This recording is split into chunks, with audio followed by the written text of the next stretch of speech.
كم مرة وعدت نفسك بالتغيير وقررت ان انت ترجع لنفسك القديمة عشان كانت اريح؟ ايه قصة التغيير؟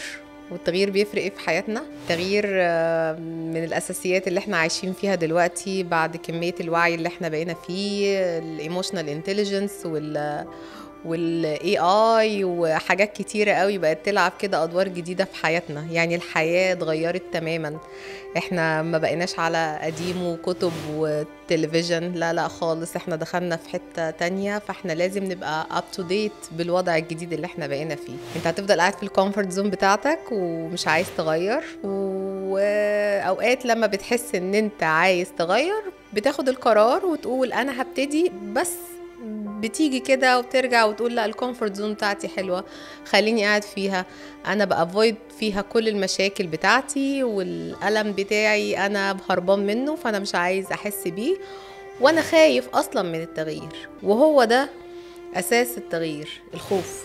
طول ما انت خايف اكيد مش هتعرف تغير ومش هتقدر تغير. تعال نعالج الخوف بالراحة ونشوف ايه سببه.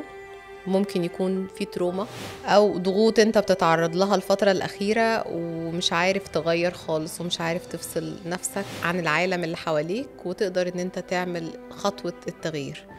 بالراحة كده هناخدها خطوة خطوة في طريقنا للتغيير مع دينا، عشان كمان تدورها في دماغك. بحبكم.